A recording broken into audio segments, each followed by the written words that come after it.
அடுத்து தம்பி என்ன கேட்டிருக்காரு அப்படின்னா, விஜயலட்சுமி அவர்களுடைய வீடியோ அனுப்பி ஆபாசமா வந்து இந்த மாதிரி பண்ணியிருக்காரு அப்படின்னு கேட்குறாரு. டேய், அது வந்து அவருடைய தனிப்பட்ட விஷயம். ஓகேவா? அதை மீறியும் நீ கேட்குற அப்படின்னா, இந்த விஷயம் வந்து கோர்ட்டு வரைக்கும் வந்திருக்கு. கோர்ட்டு வந்து பார்த்தீங்கன்னா, விஜயலட்சுமி அவர்களை வந்து புரடையிலே அடித்து நீ கிளம்பு, தயவு செஞ்சு எல்லார் மேலேயும் இப்படிலாம் பண்ணிட்டு இருக்காத அப்படின்னு சொல்லி அமுச்சு விட்டாங்க. யாரு? அவ வந்து ஒரு திராவிட கைக்கூலி. அது உங்களுக்கு தெரியல. நீ வேணா பாரேன். இப்போ எலெக்ஷன் கிட்ட வந்த உடனே விஜயலட்சுமி வருவாங்க. நான் நான் இப்போ எழுதி தரேன். இன்னும் எத்தனை 10 நாள் எலெக்ஷன் இருக்கு. இன்னும் ஒரு 5 நாளில் விஜயலட்சுமி சீமானை பற்றி தப்பாக வீடியோ போடலன்னா நீ வேணா பாரு. இதுதான் இவங்களோட வேலையே. புரியுதா? இது உங்களுக்கு வந்து அரசியல்னா என்னன்னு தெரியல. சின்ன வயசு. ஓகேவா? இப்படிதான் இருக்கும். இன்னைக்கு தான் நீங்களாம் அரசியலுக்கு வந்திருக்கீங்க. விஜயலட்சுமினா யாரு? அந்த அந்த அந்த விஷயம் வந்து கோர்ட்லயே வந்து தள்ளுபடி செஞ்சு இன்னொரு வாட்டி இந்த பக்கமே வராதான்னு அனுப்பிச்சு விட்டுட்டாங்க. போயிட்டு ஃபர்ஸ்ட் அதை பாருங்க. சும்மா ஒரு ரீல்ஸை பாதி பார்த்துட்டு உங்க தலைவர் இப்படி பண்ணிட்டாரு அப்படின்னு.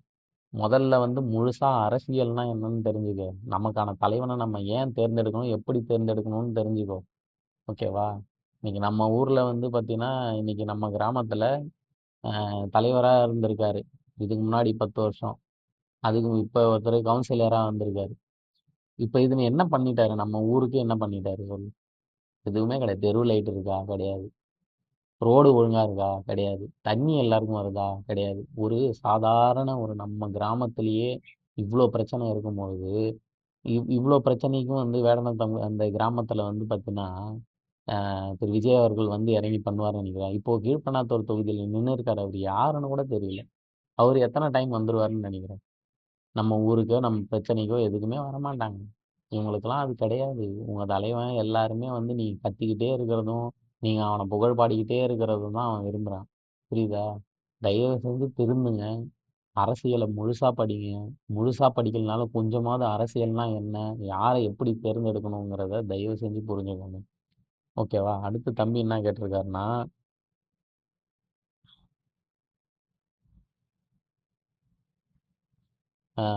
உங்க அண்ணன் வேலுப்பிள்ளை பிரபாகரன் கூட வந்து போர்ல இருந்திருந்தாருன்னா அவர் எப்பயோ செத்து போயிருப்பாரு. டேய், இந்த போரை பத்தி உனக்கு எதுவுமே தெரியல. இந்த போர் என்ன? எங்க நடக்குது? எதனால நடக்குது? இதுல சீமான் எப்படி உள்ள வந்தாரு? இத பத்திலாம் ஒரு புக்கே இருக்கு. புரியுதா? அதை முதல்ல உட்காந்து படிங்க. உங்களுக்கு தான் படிக்கவும் வராது. அதை பத்தி உங்களுக்கு ரீல்ஸ் எல்லாம் எவனா ஒருத்தன் வந்து தற்கூரிய எவனா ஒருத்தன் ரீல்ஸை பார்த்துட்டு ஒரு வீடியோவை போட்டானா அதை பார்த்து நம்பிக்கிட்டு உட்காந்துக்கிட்டு இருப்பீங்க. புரியுதா? போர் நடந்ததுக்கும் சீமானுக்கும் என்ன சம்பந்தம்? அவர் ஏன் அங்க போனாரு? எல்லாத்தையுமே வந்து தயவு செஞ்சு படிங்க. புரியுதா? படிக்காம சும்மா வந்துட்டு ஒரு ரீல்ஸ் அமைச்சிட்டு என்கிட்ட கேள்வி கேட்டுட்டு இருக்காத. அதெல்லாம் எனக்கு நினைச்சு பார்க்கும்போது சிரிப்பு தான் வருது.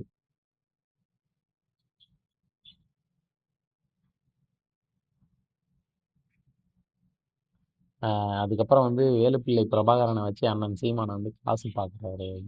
ஏண்டா, நீ எங்களை வச்சு படம் நடிச்சு ஒரு 300 ரூபா டிக்கெட்டை நீ 1000 ரூபா 2000 5000 ரூபாய்க்கெல்லாம் விற்று நீ பொழைச்சிக்கலாம்.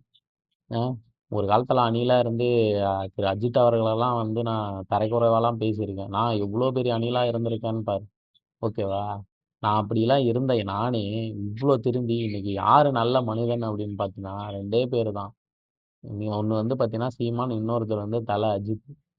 உன் தலைவனோட உண்மையான முகம் வெளியே வரும்போது எங்களுக்கெல்லாம் எவ்வளோ ஷாக்கிங்காக இருக்குது தெரியுமா? வேலுப்பிள்ளை பிரபாகரன் அவர்கள் வந்து இன்னைக்கு எல்லாருக்குமே தெரியுதுன்னா அண்ணன் சீமான் தான் அதுக்கு காரணம். ஓகேவா? அதை ஃபஸ்ட்டு நல்லா புரிஞ்சுக்கோ. திரு சீமான் அவர்களை தவிர வேற யார் வேலுப்பிள்ளை பிரபாகரனை பற்றி இவ்வளோ பேசுனாங்க, இவ்வளோ போராட்டங்கள் நடத்தினாங்க, யார் சிறைக்கு போனாங்க? யாருன்னா தமிழ்நாட்டில் யாருன்னா ஒரு ஆளை சொல்லு பார்ப்போம். யாருமே கிடையாது.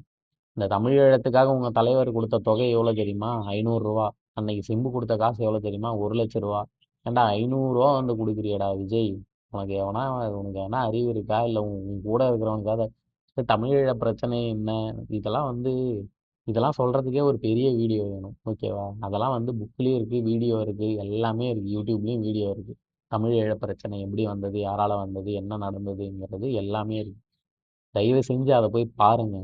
ஏன் இன்னைக்கு வந்து சீமானை நான் ஆதரிச்சு நிற்கிறோம் அப்படிங்கிறதையும் தயவு செஞ்சு போய் பாருங்க. ஓகேவா? நெக்ஸ்ட் அவர் கேட்ட கேள்வி என்னன்னா, சீமான் தான் வந்து டிஎம்கேவோட கைக்கூலியாம்.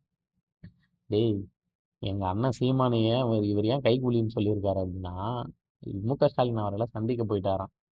எப்போ அவங்க அப்பா இறந்ததுக்கு அப்புறம், திரு கருணாநிதி அவர்கள் இறந்ததுக்கு அப்புறமும் வந்து போயிட்டு சீமான் அவர்கள் வந்து ஸ்டாலினை போய் பார்த்துட்டு வந்திருக்காங்க. சரி, இப்போ நான் என்ன கேட்குறேன், இது வந்து ஒரு நாகரிகம்னு ஒன்று இருக்கு. அதாவது அரசியல் வேற, தனி மனிதன் வேற. ஓகேவா? அண்ணன் சீமான் அவர்கள் யாரை பேசுறான், நான் கூட விஜயை வாடா போடான்னு தான் பேசுவேன். ஆனால் சீமான் அவர்கள் அப்படி கிடையாது. அது அவர்கிட்ட இருக்கிற தனிமையான பண்பு. ஓகேவா? அரசியல் வேற, தனி மனிதம் வேறன்றத அவர் நல்லா தெரிஞ்சு வச்சிருக்காரு. நாளைக்கு வந்து எதிர்க்கட்சி தலைவர் அவரை மட்டும் சந்திக்க போகல. நாளைக்கு யாருக்கு எந்த பிரச்சனை, எந்த கட்சியில யாருக்கு ஏன் எடப்பாடி கூட தான் பார்க்க போனாரு. அதுக்காக வந்து அவங்களோட கைக்கூலிலாம் கிடையாது. இவ்வளோ சொல்றீங்களே, அன்னைக்கு ஸ்டாலின் அவர்களை சந்திச்சுட்டு வந்து அன்னைக்கு மேடையிலே போட்டு வெளு வெளுன்னு வெளுத்தாரு திமுக காரங்களை. அப்பா திமுக அப்போ அதுக்கு என்ன பதில் சொல்றீங்க நீங்க? ஆ? இதெல்லாம் வந்து உனக்கு ஒரு பிரச்சனை அப்படின்னா பர்சனல் வேற, அது வேற. புரியுதா? அதனால உங்க எதிரியாவே இருந்தாலும் அவர்கிட்ட போய் பேசி ஆறுதல் கொடுக்குறவர் தான் அண்ணன் சீமான் அவர்கள். நல்ல விஷயத்துக்கு போக மாட்டார், கெட்ட விஷயத்துக்கு முத ஆளா நிற்பார். அவர் ஏன் போனாருங்கிறதையும் தயவு செஞ்சு போய் படிங்க. தெரியாம வந்து அண்ணன் சீமான் அவர்களை பத்தியோ, குச்சியை பத்தியோ, பிரபாகரன் பத்தியோ தயவு செஞ்சு தப்பு தப்பா பேசி இந்த புரிதல் இல்லை. ரீல்ஸை பார்க்காதீங்க, வீடியோவை பாருங்க, புக்கு படிங்க, புக்கு படிச்சு ரீல்ஸை படிங்க. சும்மா இதெல்லாம் பார்த்துட்டு வந்து பேசக்கூடாது. ஓகேவா? அடுத்து வந்து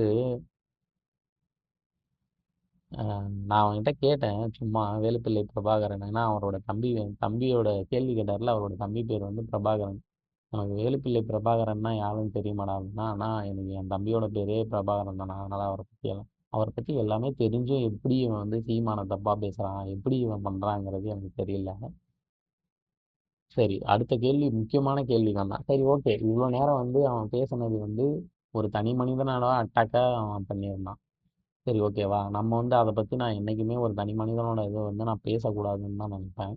ஆனால் இப்போ இவன் ஒரு முக்கியமான கொஷின் கேட்டான் என்கிட்ட. அடுத்து என்ன கேள்வினா, அது எப்படி நான் ஹெலிகாப்டரில் போய் மாடு மேய்க்க முடியும் அப்படின்னு அதாவது தம்பிக்கு ஒரு வீடியோ அனுப்பிச்சி விட்டுருந்தேன்.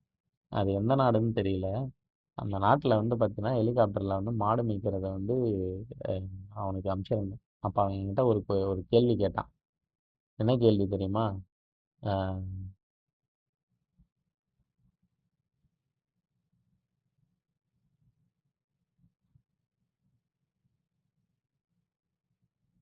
அஹ், என்ன கேள்வி கேட்டானா, மாடு மேய்க்கிறவன் எதுக்குன்னா ஹெலிகாப்டர் ஓட்ட போகிறான் அப்படின்னு. மாடு மேய்க்கிறவன் ஏன் ஹெலிகாப்டர் ஓட்ட போகிறான்? டேய், படிக்காதவன் தான் மாடு மேய்க்கணுங்கிறது அண்ணன் சீமான் அவர்கள் வந்து என்றைக்குமே சொல்லலை.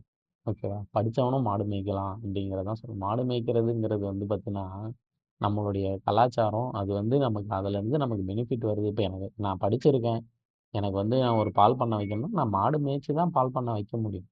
ஓகேவா? அதுலேருந்து நான் வந்து பால், தயிர், வெண்ணெய் அது எல்லாமே நான் அதுலேருந்து தான் எடுக்க முடியும்னு நான் எக்ஸ்ப்ளனேஷன் கொடுக்குறேன் அவனுக்கு.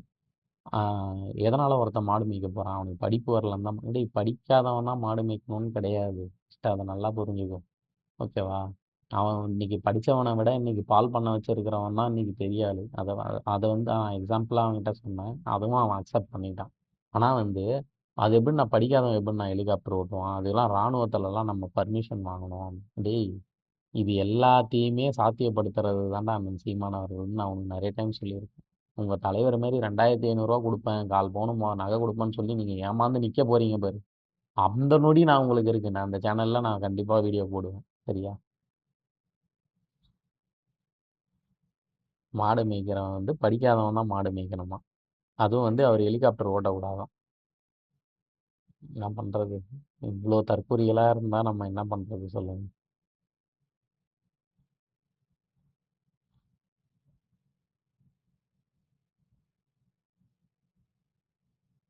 ஆர்மியிலலாம் பர்மிஷன் வாங்கணுமா? தலைவனைப் போலவே தொண்டனும் இருக்கிறானுங்க அவனுங்க கட்சியில். சரி, அது எல்லாமே முடிஞ்சிருச்சு. இந்த கான்வர்சேஷன் வந்து நைட்டு 11 மணி 11:30 வரைக்கும் போயிட்டு இருக்குது. அவனோட கொஷின் எல்லாத்தையும் வச்சுட்டான். அதுக்கப்புறம் வந்து நான் கொஷின் கேட்க ஸ்டார்ட் பண்ணேன். ஸோ கேள்வியாக நான் என்ன கேட்டேன் அப்படின்னா, தம்பி உங்களோட கொள்கை என்னப்பா அப்படின்னு. ஒரு வெயிட் வெயிட் ப்ரோ அப்படின்னு சொல்லிட்டு ஒரு 10 நிமிஷம் வந்து ஒரு 5 நிமிஷம் இருக்கும். என்னை வெயிட் பண்ண சொன்னான். இவன் என்ன பண்ணுறான் அப்படின்னு யோசித்தேன். அதுக்கப்புறம் தான் போய் தெரியுது, தம்பி சாட் ஜிபிடியில் போய் டிவிகேவோட அந்த தமிழில் வரும் பார்த்தீங்களா, பாரபட்சமற்ற மதம், சாதி, நிறம், இனம், மொழி, பாலின அடையாளம், பொருளாதாரம் என்ற தனி மனிதம் அப்படி இப்படின்னு ஒரு 20 லைனுக்கு அனுப்பிச்சு விட்ருக்கான். ஏய் இதுல உனக்கு என்னடா புரியுது? ChatGPT ஏன்டா பார்த்து சொல்ற? என்னன்னு சொல்லுடா நீ அப்படின்னு சொல்றான் அப்படின்னா அதை சொல்ல மாட்டான். ம் அவர் அதுவும் அமைச்சிருக்காரு பாரு. அவருக்கு வந்து திரு விஜய் அவர்களுக்கு வந்து இனம், மதம், மொழி, சாதி, பாலினம்னு எந்த பாகுபாடும் கிடையாது. அப்படியா? இப்போ நான் என்ன கேட்குறேன்னா, சினிமாவில் நடிக்கும்போது சினிமாவில் பேர் வைப்பாங்க. ஒரு படம் வந்து டைட்டில் கார்டு போடுறோம்னா அந்த இடத்துல என்ன வரும்? தளபதி விஜய்னு வரும். இப்போ தலைவர் என்ன பண்ணுறாரு அப்படின்னா போயிட்டு பெரம்பூர்லேயே மற்ற எல்லா இடங்கள்லையும் வந்து பார்த்தீங்கன்னா வேட்பாளர் பேர் என்னன்னா அவர் பேர் என்ன சொல்கிறாருன்னா ஜோசப் விஜய்ங்கிறாரு. ஏன் சொல்கிறாரு? பெரம்பூரில் அவ்வளோ கிறிஸ்டியன்ஸ் இருக்காங்க. ஓகேவா? பெரம்பூர்லேயும் கிழக்கு திருச்சியிலையுமே ரெண்டுத்துலையுமே வந்து பார்த்தீங்கன்னா கிறிஸ்டியன்ஸ் அதிகமாக நிற்கிற கோவில். அவன் தான் தொட நடுங்கி நிற்கிறாங்க. அவனால் முடிஞ்சிருந்தா கரூரில் வந்து நின்று இருக்கணும்ல. அது நிற்க மாட்டான். இப்போது இது எல்லாத்தையுமே சொல்லிட்டான். இப்போ இதில் வந்து டிவிகேல வந்து இனம் பார்க்கறது கிடையாது. மதமும் அதாவது மதம் பார்த்துட்டு இருக்காங்க, இனமும் பார்த்துட்டு இருக்காங்க. மொழி அது எனக்கு தெரியல. சாதி பார்த்து தான் இந்த டைம் எல்லாமே கொடுத்துருக்காங்கன்றதுக்கு எக்ஸாம்பிள் வந்து பார்த்தீங்கன்னா, இப்போ அதில் இருக்கிற வேட்பாளர்கள், அந்த வேட்பாளர்களோட லிஸ்ட் எடுத்து பார்த்தீங்கன்னா, எவனாவது ஒருத்தனை நார்மலான ஆள் யாருனா இருந்திருக்காங்களான்னு பார்த்தீங்களா? ஒரு சாதாரண மனிதன் கட்சிக்காக உழைச்சவன் யாருனா இருக்கானான்னு கேட்டால் அதுவும் கிடையாது. அதுக்கான ஒரு வீடியோவும் நான் இதுக்கு முன்னாடி போட்டுருக்கேன். ஸோ அதனால் வந்து தம்பிக்கு வந்து அதுக்கப்புறம் ஆளே இல்லை. இப்போ என்னடா தம்பி எங்கடா போயிட்ட அப்படின்னு கேட்டேன். இன்னமும் அவன் பதில் சொல்ல இன்னும் ரீல்ஸ் அனுப்பிச்சுக்கிட்டு இருக்காரு என்கிட்ட. டேய் என்கிட்ட இந்த மாதிரி 1000 ரீல்ஸ் இருக்கு. 1000 கிடையாது, லட்சம் ரீல்ஸ் இருக்கு திரு விஜய் அவர்களை பற்றி. ஓகேவா? நான் என்ன சொல்ல வரேன்னா, உன் தலைவனை நான் கேட்குற கேள்வி என்ன, உன் தலைவன் தேவையில்லை. உன் கட்சியில் இருக்கிற யாரா நீயா இருக்கட்டும், உன் கட்சியில் இருக்கிற எவனா இருக்கட்டும், யாருன்னா ஒருத்தன் எனக்கு பதில் சொல்லுங்க. உங்களுடைய கொள்கை என்ன? கொள்கையோட கோட்பாடு என்ன? நீங்கள் எதுக்காக கட்சியை ஆரம்பிச்சீங்க? நீங்கள் என்ன பண்ண போகிறீங்க? இப்போ நீங்கள் நாட்டில் ஏதோ ஒரு பிரச்சனை அப்படின்னா விவசாயிகளுக்கு நீ என்ன பதில் சொல்கிற? உங்களுக்கு முதல்ல விவசாயம்னா என்னன்னு தெரியுமா? தற்சார்பு பொருளாதாரம்னா என்னன்னு தெரியுமா? மொழியை எப்படி காப்பாற்றணும்னு தெரியுமா? உன்னால் சண்டையிட்டு இந்த தேசிய கட்சிகளோட சண்டையிட்டு உன்னோட உரிமையை மீட்டு பெற முடியுமா? உன்னால் ஒரு ஒரு ஒரு வேட்புமனு தாக்கல்ல ஒரு ஃபார்மு விஜய்க்கு ஃபார்மே ஃபில் பண்ண தெரியல. அவன் கூட இருக்கிறவனுக்கும் தெரியல. அவன் விஜய் மட்டும் நான் சொல்லலை. ஏகப்பட்ட தற்குறிகள் எவனோ ஒருத்தன் இப்போ ரீசெண்டாக கூட போய் எங்கேயும் வேட்புமனு தாக்கல் பண்ணும்போது பிளாங்க் டயத்தில் போய் கொடுத்துருக்கான். இவ்வளோ தற்குறியாக இருந்து வெறும் பணத்தை மட்டும் வச்சுக்கிட்டு நீங்கள் டிஎம்கேவுக்கு வந்து ஆப்போசிட்டாக நான் தான் ஆல்ரெடி சொல்லிட்டேன். நீங்கள் டிஎம்கே 2.0 முதல்ல அரசியல்னா என்னன்னு உங்கள் தலைவனை படிக்க சொல்லு. ப்ரெஸ் மீட்டு கொடுக்க சொல்லு. மக்களை வந்து சந்திக்க சொல்லு. இந்த தான் தான் பெரிய நடிகைன்ற தலைக்கணத்தை இறக்கி வச்சுட்டு தலை அஜித் மாதிரி சிம்பிளாக வந்து மக்களை மீட் பண்ண சொல்லு. எம்ஜிஆர் மாதிரி வந்து மக்களை மீட் பண்ண சொல்லு. விஜயகாந்த் மாதிரி வந்து மக்களை மீட் பண்ண சொல்லு. ப்ரெஸ் மீட்டு கொடுக்க சொல்லு. இது எல்லாமே பண்ணுறதுக்கு முதல்ல இதை பண்ணுறதுக்கே உங்கள் தலைவருக்கு வந்து வக்கு கிடையாது. புரியுதா? ஏன் ஈவன் வந்து நான் கேட்குற கேள்விக்கே உன் தலைவனால் பதில் சொல்ல முடியாது. இவ்வளோ நாளாக கதறிக்கிட்டு இருக்கோம். அவன் அதுக்கே பதில் சொல்ல மாட்றான். கேட்டால் வந்து நாங்கள் வந்து படுத்துக்கிட்டே ஜெயிப்போம். நாங்களாம் வந்து படுத்துக்கிட்டே ஜெயிப்போம். யார் எம்ஜிஆர் மாதிரி படுத்துக்கிட்டே ஜெயிப்போம். பொம்மையை வச்சே ஜெயிப்போம். இந்த 2026 சட்டமன்ற தேர்தலில் திரு விஜய் அவர்களுக்கு செருப்படியும் தரமான ஒரு ஒரு பதிலடியும் மக்கள் கொடுக்கணும்னு நான் ரொம்ப ரொம்ப ஆசைப்பட்றேன். ஏன் அப்படின்னா ஒரு தற்குறி கையில் நம்ம தமிழ்நாட்டை எடுத்துகிட்டு போய் கொடுத்துடக்கூடாது. ஆல்ரெடி நம்ம பட்ட கஷ்டங்கள் 50 வருடங்கள் பட்ட கஷ்டங்கள் போதும். இந்த கஷ்டத்தை எல்லாம் போக்கி மக்கள் வந்து சிந்திச்சு வாக்களிக்கணும்னு தான் நான் நினைக்கிறேன். ஒரு நடிகனை நல்லா டான்ஸ் ஆடுறான், நல்லா பாட்டு பாடியிருக்கான், அவன் நடிக்கிறான், அவன் நடிப்பான், அவன் நடிகன்றதுனால நம்மகிட்ட வந்து நல்லாவே நடிப்பான்றதையும் நான் தெளிவாக நான் சொல்லிக்கிறேன். தயவுசெய்து மக்கள் வந்து புரிஞ்சுக்கிட்டு சரியான ஆளை தேர்ந்தெடுத்து தயவுசெய்து இந்த திராவிட கட்சிகள் அதிமுக திமுக எந்த கட்சிகளும் தேவை. நமக்கு கூட நிற்கிறது அண்ணன் சீமான் மட்டும்தான். நாளைக்கு நமக்கு எந்த பிரச்சனையாக இருந்தாலும் வந்து நிற்க போகிறது அண்ணன் சீமான் அவர்களும் நாம் தமிழர் கட்சியும் தானே தவிர வேறு எதுவும் கிடையாது. நம்ம இனத்தை காப்பாற்றணும். அடுத்த தலைமுறைக்கு வந்து நம்ம கனிம வளங்களை காப்பாற்றணும். இயற்கை வளங்களை காப்பாற்றணும் அப்படின்னா தயவுசெய்து விவசாய சின்னத்தில் வந்து வாக்களிங்க. தேவையில்லாத தற்குறிகளுக்கு வாக்களித்து நீங்கள் ரொம்ப ரொம்ப மீண்டும் இன்னமும் கஷ்டமாக போயிடாதீங்கன்றது தான் நான் சொல்லிட்டு இருக்கேன். தயவுசெய்து சிந்தித்து வாக்களியுங்கள். அண்ணன் சீமான் அவர்களை காரைக்குடி தொகுதியில் மிகுந்த வாக்கு வித்தியாசத்தில் வெற்றி பெறச் செய்து அண்ணனை சட்டமன்றத்தில் அனுப்பணும். அதே மாதிரி நிறைய திறமை வாய்ந்த வேட்பாளர்கள்லாம் நாம் தமிழர் கட்சியில் இருக்காங்க. யாராவது ஒரு 5 பேர் போனாலே அந்த சட்டமன்றம் எப்படி ஆகுங்கிறத தமிழ்நாடு புரிஞ்சுக்கும். சீக்கிரமாக நமக்கு இந்த தமிழ்நாடு தமிழ் தேசியம் அடையும் ஒரு நம்பிக்கையில் இந்த வீடியோவை நான் முடிக்கிறேன். நன்றி.